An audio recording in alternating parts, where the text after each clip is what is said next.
يا من له صبري وكل شكايتي وبقربه كم تنجلي أشجاري. الحمد لله والصلاة والسلام على رسول الله وعلى آله وصحبه ومن والاه. ما توفيق الاعتصام إلا بالله عليه توكلت وإليه أنيب. Chers frères, chères sœurs, salam alaikum wa rahmatullah. Notre discours du vendredi aujourd'hui s'articule autour du mariage, parce que beaucoup de frères et sœurs se posent la question et me posent la question. J'en parle aujourd'hui. Le mariage est une grâce de Dieu. L'amour, le mariage en islam, est un grand bienfait de la part d'Allah Azza wa Jal.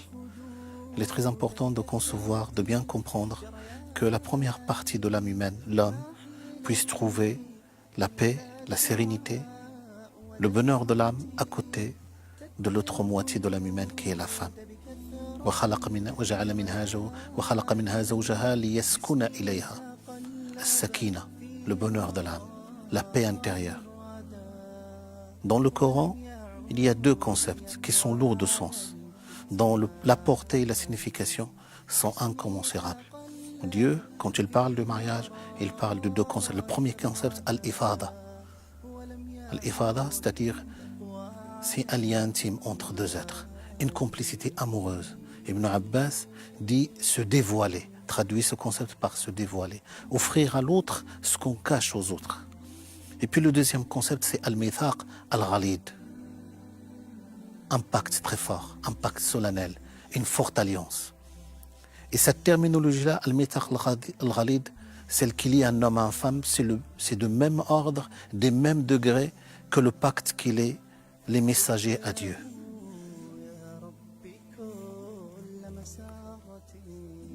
Le mariage en islam, il n'y a pas de recette toute prête.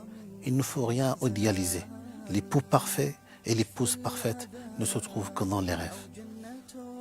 C'est un processus, tout se construit, où chacun doit émettre des siens, doit déployer les efforts nécessaires pour réussir ce projet de vie. Parce que dans notre conception, Allah subhanahu wa ta'ala, dans Surat al-Zukhruf, l'ornement dit « Udkhulul jannata antum wa ajwajakum tuhbarun » Rentrez au paradis, vous et vos épouses, ou vos époux bien accueillis. Donc c'est un processus, c'est une construction où chacun, c'est une conquérance dans le bien. Et d'ailleurs, le prophète Mohammed sallallahu alayhi wa sallam nous a conseillé, fortement conseillé de faire assaut d'amour, d'éradier l'amour et de parler. Mais c'est une question chez nous, dans notre communauté, qui reste tabou, de dire je t'aime. D'ailleurs, le prophète Mohammed sallallahu alayhi wa sallam, lorsque Sayyidina Saad ibn Abi Waqqas lui a demandé quelle est la personne qu'il aimait le plus, le prophète lui a dit Aïcha. Sans complexe, devant les compagnons, le prophète lui a dit Aïcha, ma femme, je l'aime plus que tout. Et d'ailleurs, dans une autre version chez l'imam Ahmed, Aïcha aimait interroger le prophète Mohammed sallallahu alayhi wa sallam, aimait lui rappeler justement la complicité amoureuse qui les liait tous les deux. Il lui pose la question, comment est ton amour pour moi? Le prophète lui dit, aussi fort, aussi solide que le nœud d'une corde.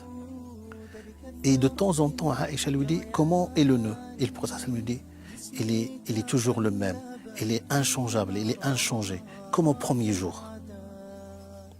Et d'ailleurs, dans un hadith chez l'imam Ahmed, le prophète lui dit, de deux personnes qui s'aiment, celle que Dieu aime le plus, c'est celle qui fait plus d'efforts envers l'autre. C'est celle qui aime plus l'autre.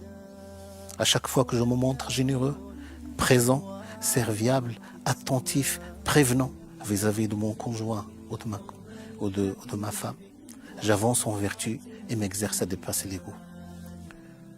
Qu'Allah subhanahu wa ta'ala nous permette d'y arriver, de vivre la foi, de goûter sa douceur et de nous permettre d'accéder à son amour et à sa proximité. Wassalamu alaikum wa rahmatullah.